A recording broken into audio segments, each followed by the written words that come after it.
베테랑 형사가 아니다. 베테랑 편이 계속 한 2주 단위로는 올라갔었는데 한번 건너뛰었죠, 박 PD님. 예. 그 피치 못할 사정이 있어가지고 좀 한 주 정도 딜레이 됐는데 오늘은요.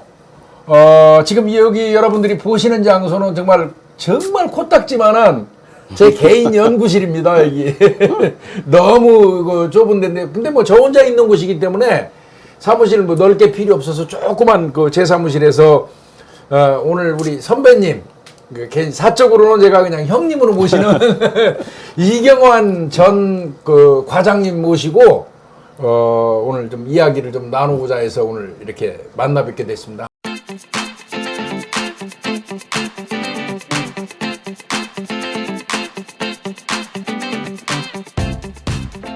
한번 우리 구독자님들 인사 한번 해주십시오. 네, 반갑습니다. 이경환입니다. 많이 구독해 주시기 바랍니다. 그거는 형님 안 하셔도 되고요. 제가 지금 간단히 소개해 드릴게요. 지금 제 앞에 계시는 분은요, 전 동두천경찰서 생활안전과장 하셨고요. 의정부에서도 뭐 경비교통과장, 그 다음에 연천 쪽에서 수사과장 하셨고, 연천에서 수사과장 하시면서 이제 오늘 저희가 좀 대화 나눌 중요한 사건, 그거를 이제 말씀해 주실 것 같고요. 그 이외에 뭐 고양경찰서 경무과장도 하셨고, 경찰청에서 보안 업무도 하셨고, 경기경찰청에도 근무하셨고, 아마 제가 알기에는 한 30년 훨씬 넘게 하셨죠? 한 34년 가까이 34년 가까이 근무했습니다. 형님도 징그럽게 하셨습니다. 몇 년도 형님 들어오셨죠, 그게? 1980년 8월 5일 순경으로 임용되었습니다. 80년, 8월 5일. 그 시끄럽던 그렇죠. 1980년 8월 5일 날. 그러면 저 길바닥에서 사셨겠는데요? 그때는 아스팔트 위에서 주무셨겠는데? 그때 많이 경호경비라든가 여러 가지 업무가 많았습니다. 집에도 뭐 제대로 못 들어가고 그때 뭐 국보의 시절이니까 상당히 혼돈의 그런 시절이었지 않습니까? 그럼 초임 발령지가 서울이에요? 네, 서울 종로경찰서 광화문 파출소. 뭐야, 초임. 우리나라 1번지네. 최고 복판에서 거기서 초임 근무하셨고, 그럼 그만두신 게 언제죠? 퇴직하신 게? 2014년 2월 28일부로 그만뒀습니다. 그래서 한 34년 가까이 했습니다. 네, 사적으로는 제가 뭐 친형님 같이 형님 동생 하는 그런 사이라서 뭐 사석에서 형님 동생 하면서 술도 자주 마시고, 특히 또 우리 형님하고는 탁구를 많이 쳤어요, 그죠? 우리 동두천 경찰서에서 생활안전과장하고 우리 김 교수 수사과장 할 때. 예. 그러면 이제 본격적으로 들어가기 전에 그래도 반드시 여쭤보는 게 있어요. 경찰에 왜 들어오셨어요?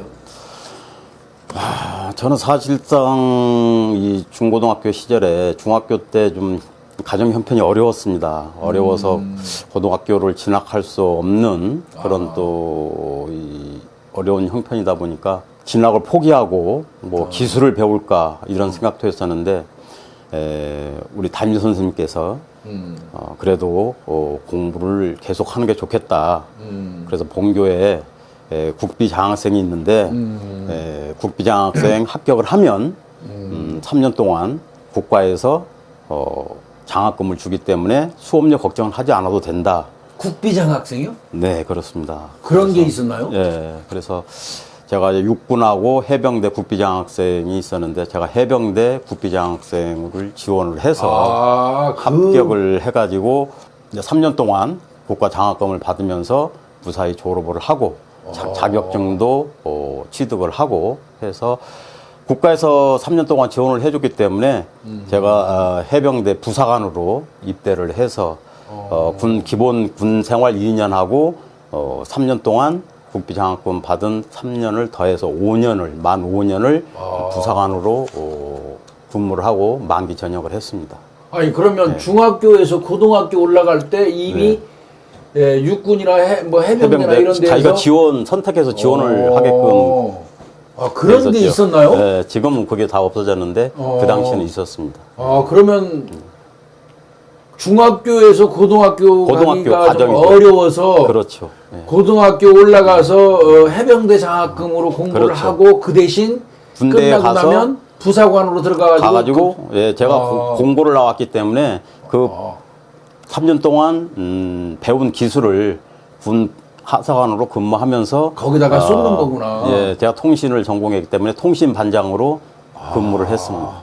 그러면 고등학교에서 통신을 공부하는 그렇죠. 거를 예. 해병대에 이제 장학금으로 공부했으니까 고등학교를 그렇죠. 예. 졸업했으니까 해병대에 반드시 가서? 입대해서 그렇지. 예. 통신 그 배운 거를 예, 이제 군대에서 그렇죠. 그러면 중사 상사 아니죠. 5년 했으면 전 중사 진급하라고 이렇게 군에서 자꾸 요청이 있었는데 또 나름대로 사회에 나와서 뭔가 할 일이 있겠다 생각이 들어서 하사로 만 5년 근무를 하고 61개월 만에 만기 전역을 한 것이죠. 형님 근데 이런 얘기 네. 저한테 처음이죠. 생전 안 했잖아요.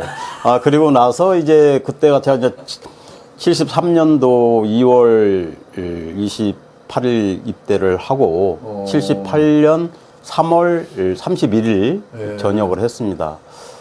그 당시만 해도 이제 중동 붐이 불어가지고 제 친구들 동창들 많이 중동으로 이렇게 진출을 했는데 중동. 저는 이제 경찰 공무원이 되기 위해서 나름대로 공부를 해서 순경 시험에 80년 5월달에 합격을 해가지고 입교를 해서 8월 5일날 순경으로 임용이 된 것이죠. 아니 근데 여기서 제가 질문할 수 있어요. 80년대 그 즈음에요. 저는 82년도 경찰 들어갔잖아요. 그 즈음에 군에서 중사 상사급들 막 특채해가지고 그 당시 많이 계급으로 들어왔죠. 얘기하면 막 경사 경위를 막 네. 따라줬거든요. 맞습니다. 그 사실 저 개인적으로 그게 굉장히 불만이 있던 사람 중에 저도 하나인데. 마찬가지죠. 예. 근데 그런 저 혜택이 충분히 있음에도 불구하고 그 혜택을 안 누리고 그냥 저 순경 시험을 봐서 그냥 일반 경찰로 들어오셨네요. 그렇죠. 특채 없이. 서울 일반 순경 공채로 당당히 합격을 해서 경찰에 입문을 하게 된 것이죠. 네. 그거는 만약에 그 당시에 경사나 경위로 들어오셨으면 지금 특채로 지방청장까지 이상은 하셨을 것 같은데. 그렇게까지 뭐 큰 욕심도 없었고요. 나름대로 제가 그런 국가로부터 많은 혜택을 받았다고 생각을 하고요. 그래서 제대를 하고 뭔가 국가를 위해서 할 수 있는 일이 없을까 고민을 하다가 경찰 공무원을 선택하게 된 것입니다. 그게 바로 입직 동기죠. 군보다는 군에서 나오고 나니까 군과 유사한 그렇죠. 어떤 그 조직 체계를 갖춘 경찰. 예, 저는 원래 이 군인이 직업군인이 되고 싶었어요. 직업군인이. 근데 해병대에서 훈련 좀 빡세게 받고 한 5년 동안 생활하다 보니까 군 생활을 계속하기에는 좀 아니다 싶은 생각이 들더라고요. 그 문화가 그렇죠. 예, 그래서 전역을 하고 경찰에 입문하게 된 것입니다. 그러면 저 경찰 들어오시고 난 이후에 경찰 조직 그 뭐 근무 행태라든지 뭐 이런 거 보면서 별로 마음에 안 들었겠는데요. 해병대에서 각 잡힌 데서 생활하시다가 경찰 들어와가지고 보면 이거 눈물 날라 같지 않았어요? 뭐 경찰 조직과 또 군대 특히 해병대 조직과는 좀 뭐 차이는 있죠. 군하고 이 경찰하고 그래도 군에서 5년 동안 많은 훈련과 또 그런 엄격한 규율 속에서 생활하기 때문에 경찰 생활하는데 뭐 어려움이 없었던 것 같습니다. 근데 형님 진짜 좀 섭섭한데요. 그동안 뭐 저 숱한 그 술자리 하고 대화 나 사실 저 동두천 경찰서에서 같이 근무할 때 내가 수사과장이고 이제 형님 생활안전과장 하시는데 선임 과장님이셨거든요. 그 내가 이제 수사과장 하다 보면 스트레스 받고 그러면 슬슬 올라가고 형님 방 가서 형님 차 한잔 주세요 마시면서 오만 진짜 잡다한 얘기 다 하고 또 서장 막 씹는 얘기도 하면서 저 때문에 내가 못해 먹겠다고 막 푸념도 하고 항상 그렇게 그 든든한 저한테는 의지가 되는 진짜 선배님이셨는데 그 오만 가지 얘기를 했는데도 뭐 형편이 어려워서 뭐 했네 뭐 이런 얘기 일치 안 하셨잖아요. 형님 역시 저 카메라 이거 저 좌판 깔아도 들어야지 뭐 얘기 나오시는구만. 뭐 개인 또 사적인 일이고 하다 보니까 오늘 또 이런 기회가 돼서 예. 제가 살아온 길을 일부나마 이렇게 말씀할 수 있게 되었습니다. 들어가시기 전에 그 두 분이 같이 근무하셨다고 하셨잖아요. 네. 그래서 근무하셨을 때 어떤 형사에 왜 내 얘기를 왜 여기서 해? 우리 김 교수는 참 이 사건에 대한 열의도 많고 여러 가지 또 뭐 아시다시피 다재다능하시니까 뭐 어려운 일이 생길 때마다 항상 앞장서서 모든 걸 이렇게 다 해결해 나가는 해결사 역할을 많이 했죠. 해결사는 무슨 해결사예요? 좋은 얘기 말씀 재미가 없어요. 그리고 이게 아니다 싶으면 또 쥐잡듯이 직원들도 ton내기도 하고 또 한편으로는 정말 따뜻하게 감싸주고 소주 한 잔 사주면서 잘해보자 하는 뭐 그런 유능한 과장이었습니다. 이거 또, 그걸 물어보나면 안 하지. 지금 사람을 앞에 두고 그렇게 하면 되겠어요? 이거 참. 우리 선배님,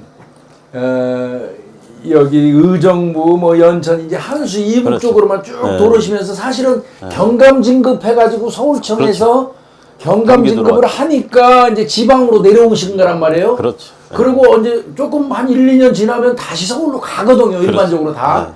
근데 안 가시고 그냥 경기도에 그냥 남으셨어요. 네. 그 이유는 뭐예요? 왜안 가셨어요? 제가 뭐 의정부가 원래 제 주거지였고 여기였나요? 초등학교도 의정부 금호초등학교를 졸업을 했고 했기 때문에 뭔가 지역사회에서 봉사하는 것도 좋을 것 같다 생각이 들어가지고 경기도에 잔류를 하게 된 것입니다. 근데 나는 솔직히 형님 보면서 어떤 생각이냐면 저는 뭐 맨날 뭐 범인 쫓는다고 무슨 공부 개념 이런 거 별로 이제 없이 막 천둥벌거숭이처럼 뛰어다녔는데 우리 형님 같은 경우 우리 선배님 같은 경우는 계속 시험 봐가지고 진짜 제 케이스에 경정까지 무궁화 세계 경정까지 그냥 바로 달아서 과장도 오래 했잖아요. 근데 그 와중에도 시험 공부 그렇게 열심히 할 수 있었어요. 나름대로 제가 시험 공부할 때는 하루 근무하고 하루 쉰 그런 부서에 근무할 때는 쉬는 날은 거의 뭐 독서실에 가서 공부를 계속해서 이렇게 기초부터 다져가지고 숙명에서 경장, 경사, 경위까지 한 번도 실패하지 않고 그러니까. 다 합격을 했습니다. 합격을 했는데 경감부터 이렇게 시험 한두 번 응시를 했는데 뭐 제가 배운 지식도 짧고 이 경쟁 상대가 전부 다 뭐 경찰대 출신 뭐 법을 전공한 행정학을 전공한 또 간부부생 출신들이다 보니까 제 실력이 좀 부족하다는 걸 느꼈습니다. 그래서 그때는 뭐 나이도 거의 이제 40이 다 되었고 해서 이러다가는 업무에도 지장을 초래하고 내 건강에도 지장을 초래할 수 있겠다 싶어가지고 일로 승부를 하자. 그래도 우리 경찰 조직에 진짜 이 승진 제도가 항상 저는 잘 돼 있는 점이 이 50%는 시험 승진, 50%는 심사 승진 이 제도가 참 잘 돼 있다고 저는 생각을 했습니다. 그래서 나름대로 열심히 근무를 해서 동료와 상사들로부터 인정을 받아서 경감 심사를 했고요. 또 경정도 마찬가지입니다. 지방청에서 경기지방 북부청에서 열심히 근무한 결과 경정으로 이렇게 승진을 하게 되었습니다. 우리 저 선배님 같은 경우는 총경 못 따르신 게 좀 억울하고요. 또 그 와중에 그 짬짬이 또 공부해가지고 방통대 졸업하셨죠? 거기서 또 92학번인데요. 92학번으로 입교를 해서 방송통신대학 법학과를 졸업을 해서 법학사 자격증을. 그러니까 무서운 사람이에요. 무서운 사람. 어떤 면에서 보면 선배님이. 자 이제 하나 이제 그 중요한 사건 선배님이 하신 거 제가 알고 있거든요. 그래서 이제 그 사건 하나 좀 여쭤보려고 하는데 연천 수사과장 하실 때 엄청나게 큰 사건 다루셨죠? 그렇습니다. 그 큰 사건 하나 다룬 거 있죠? 예. 그때가 2003년도 5월 16일 맞아요. 로 이렇게 기억이 되는데요. 벌써 뭐 한 17, 8년 됐지 않습니까? 횟수로. 오래됐죠. 네, 네. 뭐 기억은 좀 가물가물한데요. 아마 연천 경찰서 개서 이래 최대 사건이었다고 그때 직원들이 연천 경찰서 했습니다. 수사과장 하실 때죠? 그렇죠. 그 당시는 제가 2002년도 6월부터 2003년도 12월 말까지 제가 1년 반 동안 수사과장을 했었는데요. 그 당시에 2003년 5월 달에 그 사건을 하게 된 것이죠. 근데 그 전에요. 선배님. 몇 년도 몇 월 달 며칠부터 몇 년도 언제까지 근무한 거 그거 외워요? 대충은 뭐 정확하게 뭐 날짜까지는 외우지 못하지만 그래도 몇 월까지는 외워요? 나는 한 번도 그걸 제대로 못 외워가지고 그냥 그때가 내가 한 2013년도에 뭐 했던 것 같은데 뭐 이런 식인데 정말 아이고 이러니까 세계 있게 공부를 하신 거야. 나는 그냥 공부하면 무작정 외우는데 급급해가지고 외워서 시험 딱 치고 나면 끝나고 나면 다 까먹어요. 이상하게 이제 그런 뭐 좋지 않은 머리인데 이게 2003년 5월 16일 날입니다. 이게 네. 자료를 찾아보니까 이 자료도 형님이 제공해 주신 거예요. 연천 답곡리에 있는 한 야산인데 이 산 속에 한복 입은 사람들이 미친 듯이 막 뛰어다니고 있었어요. 5월 16일 날. 그 와중에 어떤 사람이 커다란 이불뭉치를 어깨에 메고 들쳐메고 뒤에 있는 사람들을 막 계속 쳐다보면서 쫓기고 있었어요. 그러면서 그 순간 이제 한 사람이 야 경찰이다 막 이렇게 했단 말이에요. 그때 경찰이다 할 때 그 경찰이 우리 선배님이죠.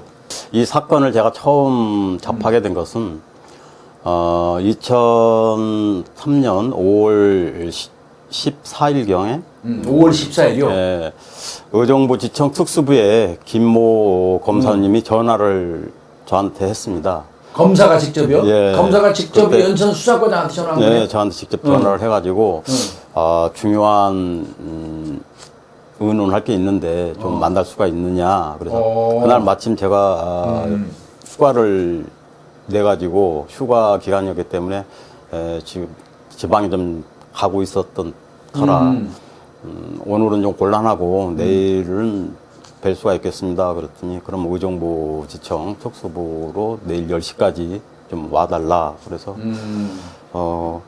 한편으로는 그런 생각을 해봤어요. 야, 검찰에서 부르면 이건 내가 무슨 찜찜하지. 찜찜하죠. 뭐 잘못한 게 시비 있나? 걸을 수 있으니까. 제가 사실상 연천경찰서 수사과장 부임하면서 연천에서는 전국이 제일 좀 번화하고 술집도 많고 그런 데인데 전국. 한 번을 나가지를 않았어요. 전국. 예, 전국. 그래서 우리 경찰서는 야, 연천 안 읍내에 안 가셨을 있었는데, 거야. 예, 그냥 일 끝나면 또 집이 멀어서 매일 출퇴근도 못하고 경찰서 안에 관사가 있었습니다. 조그맣게 한 서너 평 되는 관사가 있었는데 관사에서 그냥 쉬고 이렇게 하던 때였기 때문에 걸릴 것도 없죠. 예, 뭐. 그래서 좀 찜찜하지만 알겠다 그러고 이제 그 다음날 아침에 10시에 의정부 검찰청을 찾아갔죠. 김 검사를 만나서 이야기를 들은 즉 서울 북부지청에 고소사건이 하나 접수가 됐는데 관할이 아니기 때문에 의정부지청으로 넘겼죠. 이첩을 한 사건이다. 사안은 사이비 종교 집단이 이 사람을 구타해서 살해된 그런 사건이다. 죽였다. 사람을 때려 죽였다. 쉽게 얘기해서. 그 진술을 들어보니까 거기에 사이비 집단 종교 단체가 형성되어 있고 신도들이 뭐 한 50명 모여서 집단 생활을 하고 있는데 뭐 죽은 사람을 뭐 살리는 그런 의식이 있고 하기 때문에 그 사체를 찾아야만이 이 수사가 완만하게 해결될 수가 있다. 그렇게 말씀을 하시더라고요.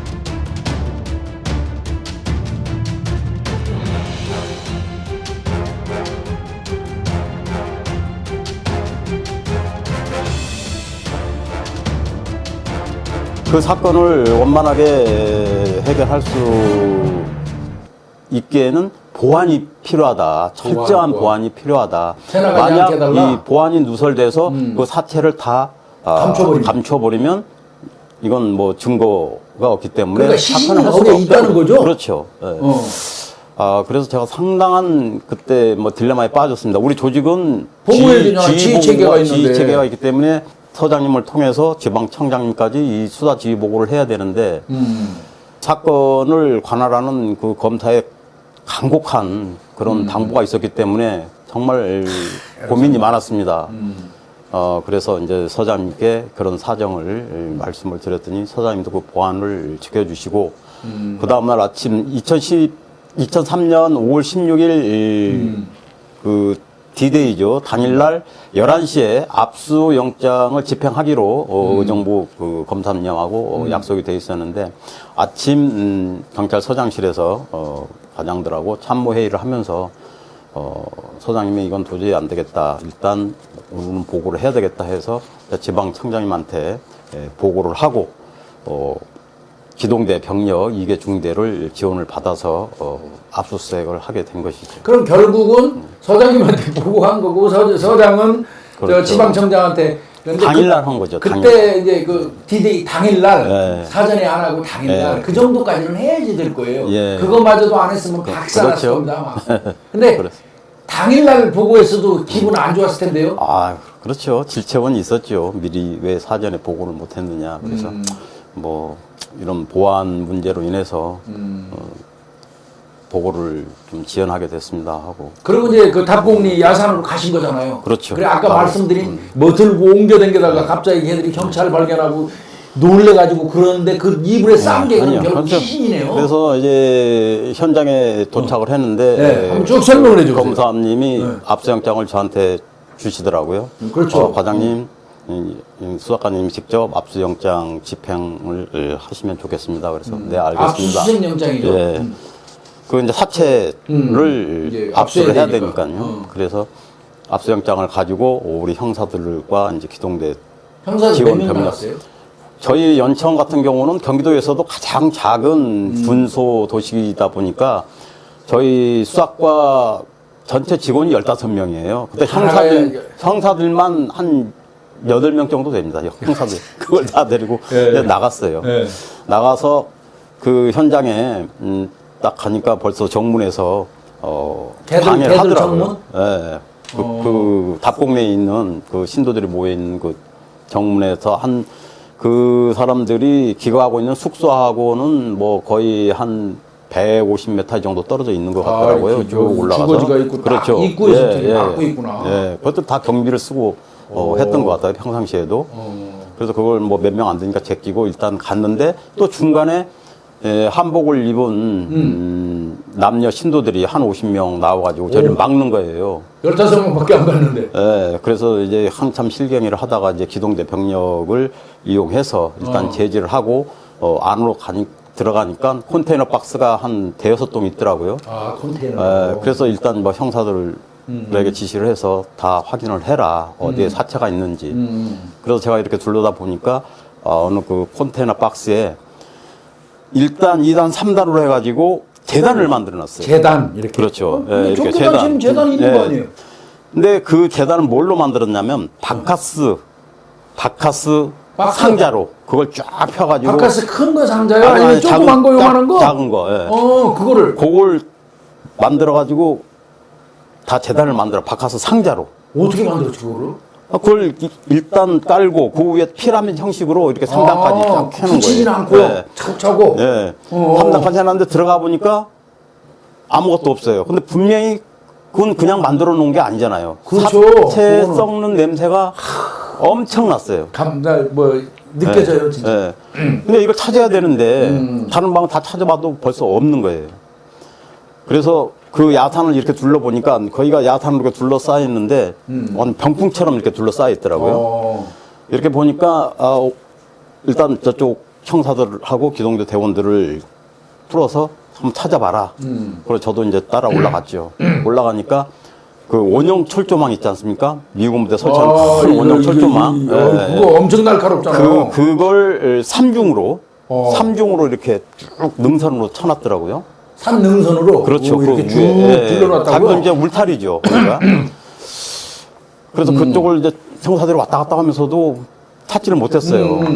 그래서 이제 형사들 이쪽으로 하고 저쪽으로 가고 다 흩어졌는데 제가 가만히 앉아서 중간에서 이렇게 그때는 5월달이니까 풀이 자라 있을 그런 상태지 않습니까? 그 철조망, 삼중 철조망 밑으로 풀이 뭐가 실려 나간 그러니까 풀이 누워 있는 누웠구나. 야, 여기 이상하다 그래서 거기 앉아서 가만히 그걸 유심히 생각을 하고 있었어요. 한 2, 3분 지났을 때 거기가 형사들이 다 없고 저 혼자 있을 때인데 갑자기 그 울타리 너머에서 능선에서 사람 머리가 쑥 올라온 거예요. 풀숲에서 네, 거기 깜짝 납자가 놀랐어요. 엎드려 있었구나. 놀랬겠는데. 다 거기에 숨어 있었던 거죠. 그러니까 사체를 우리가 올라오는 그 사이에 신도들하고 신랑이 하는 사이에 다 옮겼구나. 그쪽으로 끌고 갔네. 네, 다 옮긴 거예요. 그래서 형사들을 야 형사들 다 집합해 그래가지고 그걸 들추고 넘어가니까 사체 내구가 있었고 또 거기서 한 10m 떨어진 곳에 또 한 구가 또 있었습니다. 5구예요? 그래서 총 5구를 아, 그 당시에. 4구가 아니라 5구네요. 네 군지 확실히 5구 하여튼 그 전 기억으로는 뭐 5구로 이렇게 생각이 되는데요. 그래서 앰뷸런스를 요청을 해서 동두천에 있는 모든 의료 앰뷸런스를 동원을 해라 해서 5대가 왔는데 만약 이 사체를 또 가지고 정무로 나가려면 신도들하고 또 마찰이 또 거기서 또 싸움 나겠지. 예상이 되죠. 강력한 그 저항이 예상이 돼서 안 되겠다 이러다가 또 불상사가 일어날 수도 있고 해서 그 지역은 전방 지역이고 군 작전 지역이기 때문에 거의 다 이 가서 보시면 알겠지만 깡통으로 지뢰라고 다 지뢰 매설 뭐 지뢰 해야 그럼 지뢰밭이 있는 산이에요, 그렇죠. 그게? 예, 그 주변에는 다 그런 작전 지역입니다. 그래서 이렇게 그 능성에서 사체를 다 압수해가지고 터다 보니까 쭉 밑으로 큰 길까지 한 400~500m 하는 데 보여요. 네, 네. 길이 보이더라고요. 어. 그래서 제가 그 경찰서 직원하고 둘이서 여기서 죽으면 우리는 순직이다. 국군묘지 가면 된다. 그런 사명감이 없으면 절대 못합니다. 그래서 목숨을 걸고 우리 한번 지뢰 루트를 했어요, 그래? 네, 거기를 이제 지뢰밭을 이제 피해서 능선을 따라서 그러면 이렇게 그 사람들 간 거죠. 밑에서 뭐 시체 못 갖고 가게 하면서 싸울까봐 그렇죠. 걔들 따돌리고 아예 그렇죠. 지뢰밭에다가 반대편으로. 루트를 네. 만들어가지고 만들어가지고 해병대 그 솜씨가 나오신 거네. 그쪽 밑에까지 이렇게 간 거죠. 그래서 현장 루트를 사전 답사해서 이상이 없었어요. 그래서 다시 올라와가지고 차는 앰뷸런스는 5대. 아왜 그렇게 위험한 짓을 해요? 뭐 방법이었지 않습니까? 불상사 없이 이거 압수수색을 원만하게 나 같으면 끝내기 죽어도 그렇게 위해서는. 못했을 것 같은데.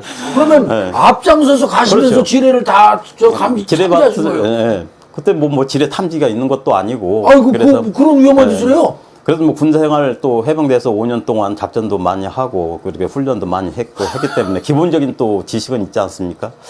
그래서 우와. 그 루트를 개척을 해가지고 다 시신을 이 들것을 만들어가지고 뭐 들것이 거기 뭐가 자체 내에서 있겠습니까? 만들어야 되겠네? 나무에서 나무 거기서 다 부러뜨려서 칡롱쿨로 감고 해가지고 뭐 사체가 이게 뭐 금방 사망한 사체는 아니니까 거의 다 뭐 100골을 다 되다시피 했어요. 그런 사체고 하니까 가볍죠. 또 이렇게 뭐 천으로 쌓여있고 이불로 쌓여있고 하니까 이걸 다 2인 1조로 해서 나를 따라와라 해서 밑에 앰뷸런스까지 무사히 운송을 해가지고. 그러면 앞장서서 여기 지뢰 없는 데로 네. 내려가신 거고 쭉 그렇죠. 형사들이 이거 네. 메고 내려간 거예요. 네. 그 사이에 저 신도들은 저 밖에 모르죠. 입구에서 지키고 있는 그렇죠. 거고. 그 안에 있는 만약에 거니까. 들고 나왔으면 그 큰일 벌어지죠. 그 사람들. 그렇죠. 가만히 그 사람들 뭐 죽기 살기로 또 맞겠죠. 거기서 어떤 불상사가. 그래서 무사히 뭐 불상사 없이 이 사체를 압수할 수 있었습니다. 그 당시.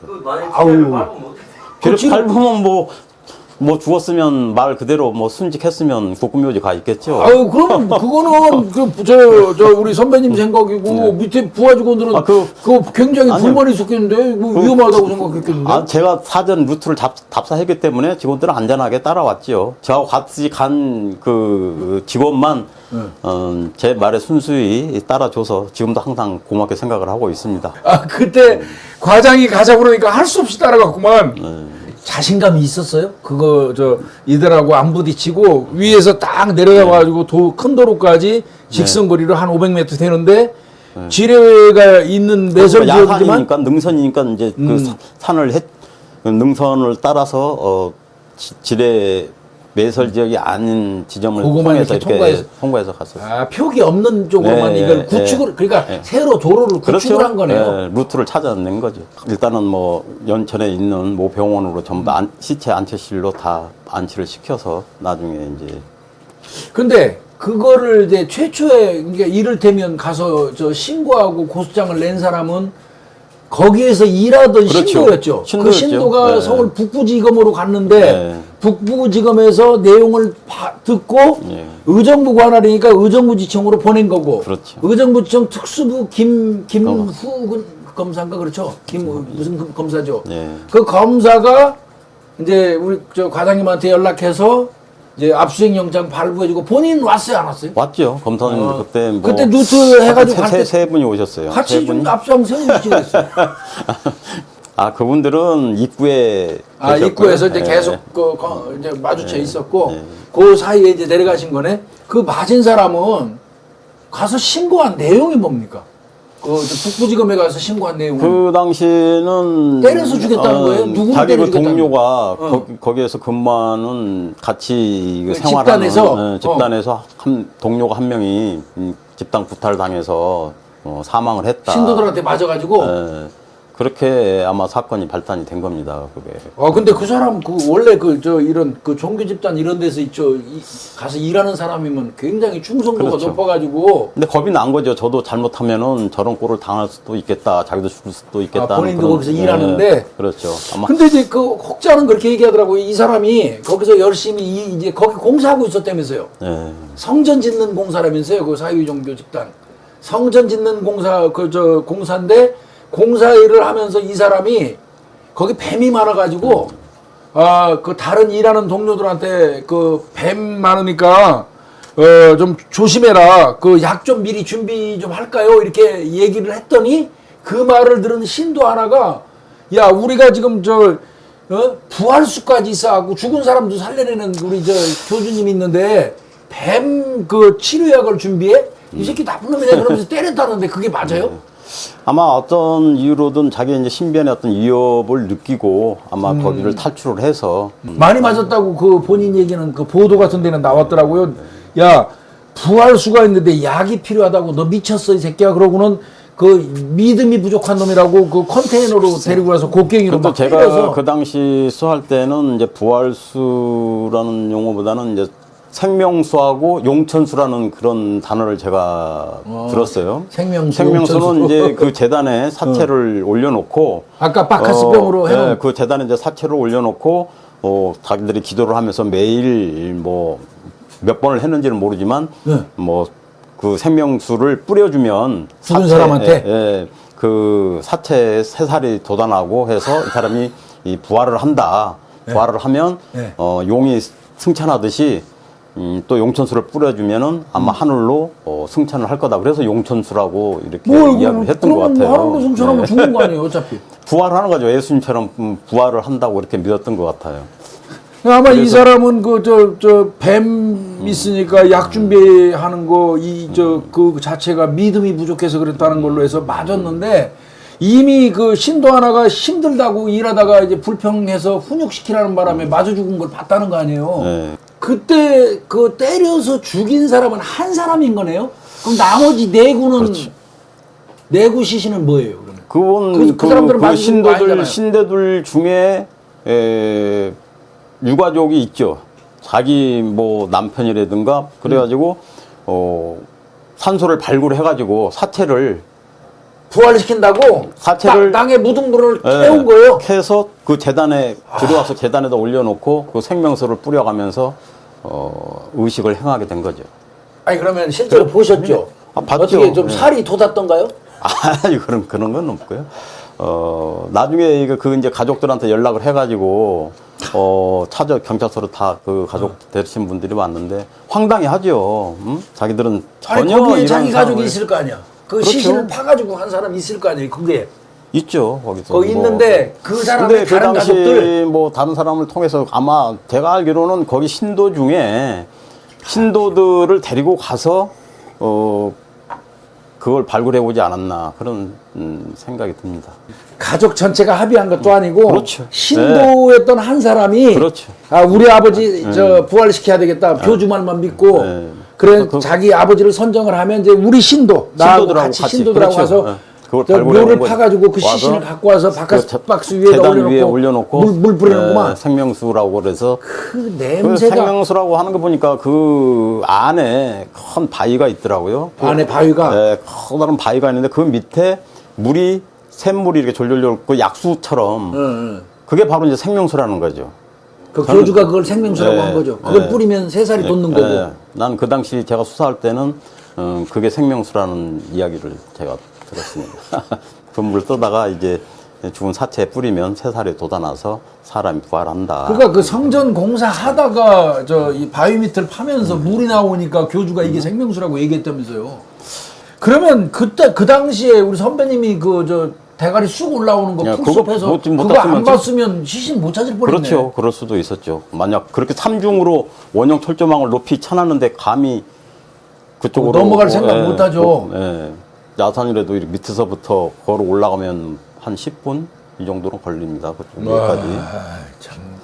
거기서 그 딱 봐가지고 그래도 머리 나오니까 형사들 불러갖고 가서 시신 발견한 건 참 운이 좋았던 것 같아요. 그게. 운이 좋은 게 아니라고. 근데 왜 혼자서 그렇게 쪼그리고 앉아 있었어요? 아니 그 풀을 제가 이거 끌려간 자국. 그 풀이 쓸려간 자국을 보고 이게 뭔가 수상하다 싶어서 앉아서 그걸 곰곰이 생각을 하고 있었던 거죠. 그런데 앞에서 쑥 올라와요. 그렇죠. 근데 엄청 조용하니까 놀라셨겠네. 주변이 조용하니까 저도 앉아서 이렇게 그 풀을 유심히 관찰하고 있는데 갑자기 까만 머리가 쭉 올라오니까 저도 놀랐어요. 그래서 야 여기다. 그래서 형사들 소리 지르니까 다 쫓아왔더라고요. 그래서 거기에는 올라가니까. 시신만 있고 사람들은 없던가요? 아니요, 그 신도들? 날른 신도들이 몇 명 있었죠. 거기 몇 명 있었죠. 네. 그런들 막 안 덤벼요? 그분들이 이미 이제 지금 경찰 병력이 많으니까 순순히 다 아마 그거 막 쫓아가고 그 긴박한 순간 그 다 영상 촬영 돼 있던데요? 기자들도 각 방송 3사에서 다 나왔었죠.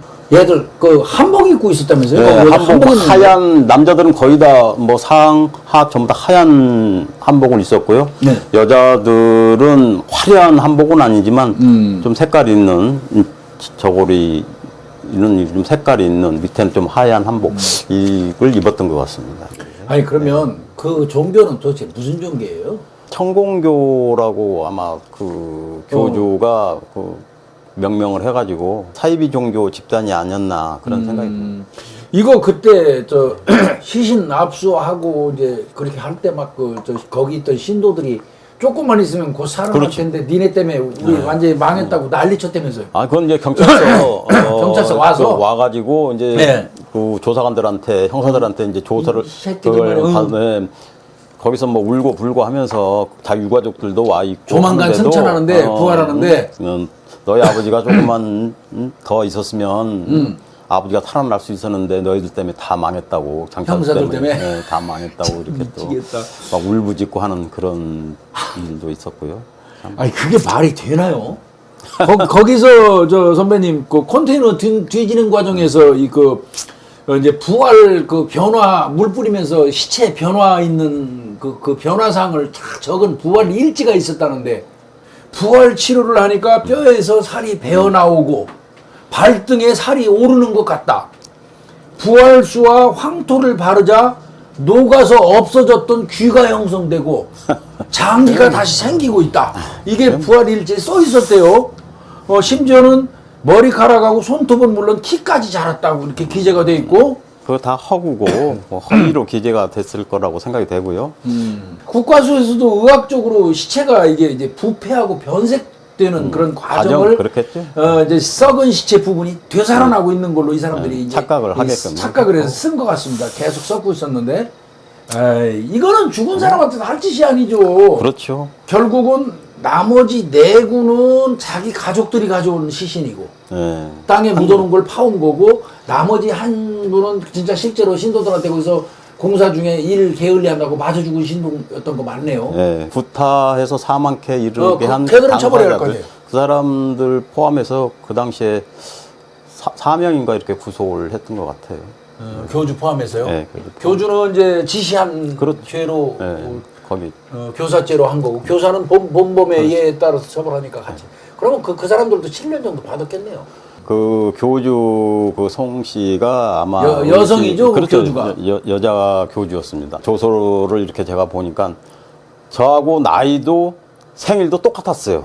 그 성교주가 네. 악인이다. 그래서 참 다른 사람은 다 잊어버려도 그 교주는 제가 잊어버리질 않죠. 그 여자는 어떻게 보면 동갑내기 한날 한시에 난 사람한테 그 빵에 갈 수밖에 없었던 운명이었나 보다. 이게. 집에서 찾은 만 원짜리 1억 원 엄청 많았을 텐데 갖다 깔아놓으니까 어떻게 많죠. 뭐 많이 쌓였더라고요. 네. 그 야, 어떻던가요? 그래서 참 그걸 보면서 야, 저게 다 신도들의 돈일 텐데 저 돈을 헌금으로 받아가지고 뭐 교주는 참 흥청망청 화롭게 생활을 했구나 하는 다이어트 약이나 처먹고 생각을 하니까 참 씁쓸하더라고요. 그걸 착 쌓아놨어요. 뭐 압수해다 놓은 돈을 보니까 뭐 엄청났죠. 근데 이제 사실은 지금 우리 선배님이 퇴직하시고 난 이후에 지금 교통연수원 네, 수원에 있는 경기도 교통연수원 전임 강사로 지금 또 활동하고 강의 막 계속 댕기시죠. 예. 퇴직한 이후에 뭐 더 활동이 더 많아지시고 수입도 더 많은가요?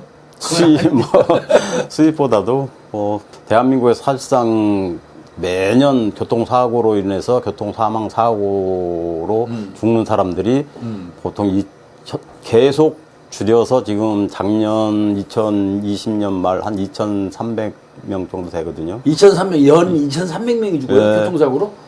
그 교통사고로 인해서 많이 사망할 때는 90년, 93, 4년 이때는 15,000명까지 죽었어요. 1년에? 예. 그래서 계속 그때부터 줄이고 제가 지방청 교통안전개장 할 때만 해도 1년에 뭐 9,000명 이렇게 사망을 했습니다. 지금 그래서 2,500명이 많이 줄인 거예요? 2,300명이? 예, 2,300명대로 떨어졌는데 지금 아니 2,300명, 3,000명. 3,000명? 예, 아직도 3,000명대에 있습니다. 1년에 3,000명이 그렇죠. 교통사고로 죽고 있습니까? 예. 그래서 이거 장난 아니네. 운전하신 모든 분들도 더욱더 교통법규 잘 지키고 안전운전을 해야만이 이런 귀중한 생명을 교통사고로부터 보호받을 수 있다고 생각합니다. 근데 교통운전 우리 김 교수도 운전하고 저도 운전을 하고 하지만은 뭐 다른 거 없어요. 저는 강의할 때 항상 강조하는 게 그렇습니다. 운전자 본인이 정말 조심, 또 조심, 그리고 더 조심할 때만이 사고를 예방할 수 있는 거지. 뭐 아무리 교육을 하고 해도 운전자 하는 본인이 조심하지 않으면 사고는 항상 발생하게끔 돼 있는 거고 그 사고로 인해서 귀중한 생명을 한순간에 이룰 수가 있는 거기 때문에 우리 선배님 퇴직하고 나서 나오셔가지고도 지금 이렇게 활발하게 경찰에서 습득한 거 교통 관련된 거 이거를 다시 이제 재활용하고 있는 거고 어떻게 보면 재능 기부 형태로 지금 하고 계시는 거라 그래서 형님 오래간만에 뵀는데 늙지도 않았어. 그리고 며칠 전에는 또 이 경찰에서 이제 국가경찰, 자치경찰이 나눠졌던 그러니까요. 예.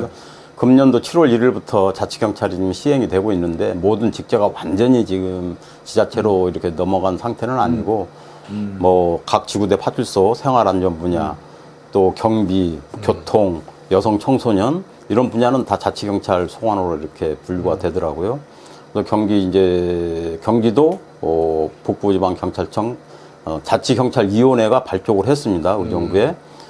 그래서 지난 16일 날 거기 변호사 1명, 노무사 1명, 교수 1명, 경찰 출신 2명 해서 5명이 고충심사위원으로 이제 선정이 되는데 그 중에 제가 또 고충심사위원으로 선정이 되어서 이족장을 또 받았습니다. 경기 북부청에 근무하는 후배들 말 안 듣는 애들 일러야 되겠다. 네, 지금 이제 몇 가지 더 여쭤볼게요, 선배님.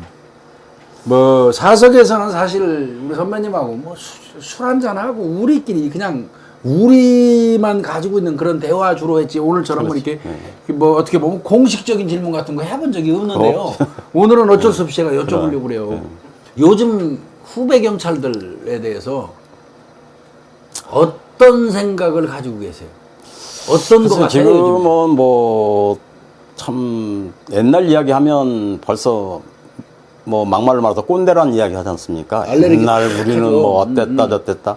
나 때는 얘기하면 바보 돼요. 그래서 그 이야기는 하고 싶지 않고요. 지금은 제가 이렇게 봐도 우리 경찰 공무원이 이 개혁도 다른 공무원보다도 가장 많이 변하긴 많이 변한 변했어요. 것 같고요. 또 이 근무 여건도 상당히 좋아졌습니다. 큰 지구대 같은 경우 이런 데는 거의 다 3부제, 4부제 이렇게 4부제를 하고 그렇지 않으면 3부제, 최하 3부제 하고 옛날처럼 당비로 이렇게 근무하고 그런 당비도 우리는 감사했죠. 일주일에 한 번 집에 들어가고 할 정도였는데 그래도 지금은 그런 모든 근무 여건이나 처우가 너무 좋아져서 근무하기는 정말 경찰 들어오기가 뭐 별따기예요, 진짜 요즘엔.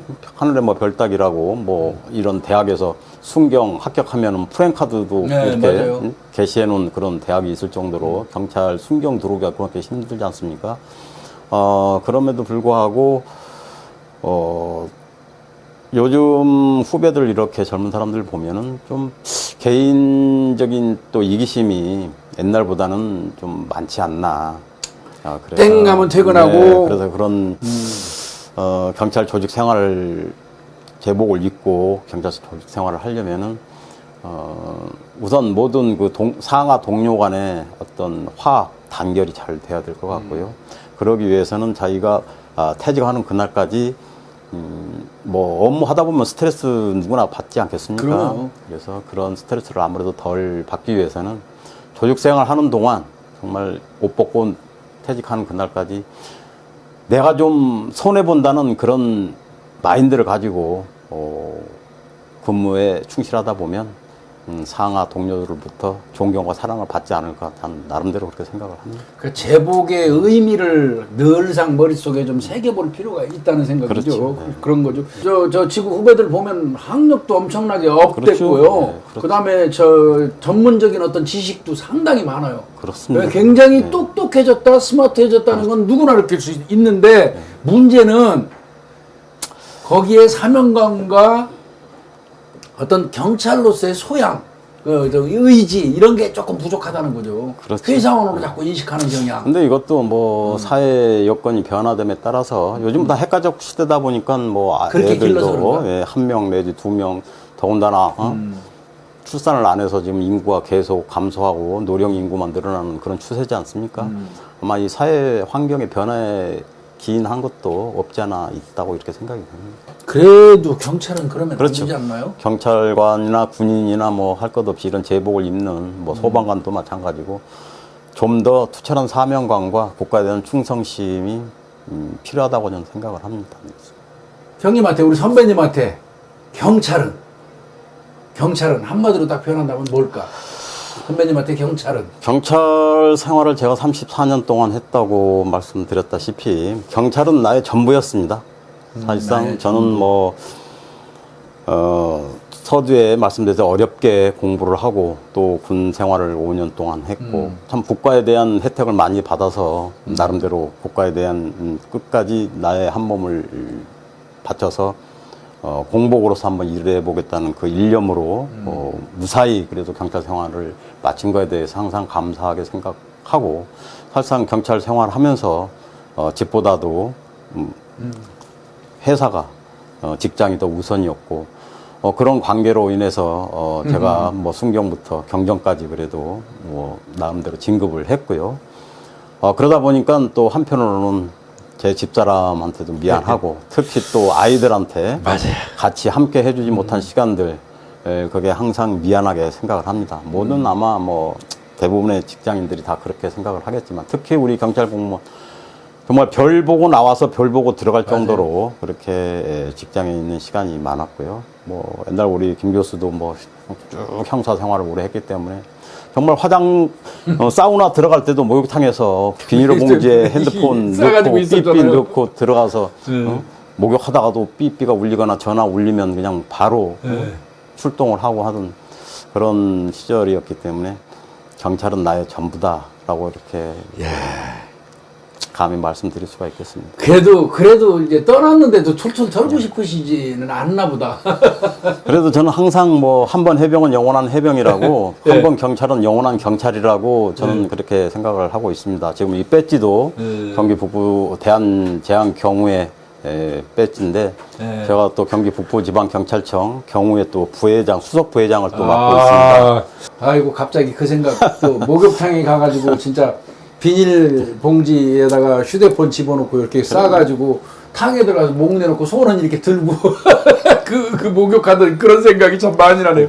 저 들어가서 그 탕 속에 누워가지고 목까지 담그고 손은 내놓고 있어 비닐로 싸가지고 이게 왜 그러냐면 이게 전화 언제 울릴지 모르니까.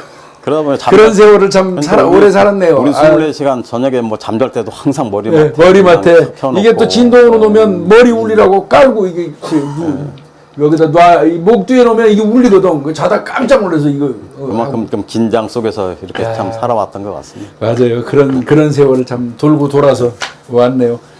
아이고 참 오늘 뭐 우리 저 선배님 이제 모시고 그 저 특히 뭐 여러 가지 얘기했지만 이제 부활수 관련된 얘기 이거 특이한 사건이었고 그때 아마 우리나라 언론사 어마어마한 거 같죠? 3개 방송사가 뭐 한 2박 3일 동안 정문에 경찰서 정문에 진을 치고 있었죠. 그 당시. 엄청난 사건이었어요. 이 사건.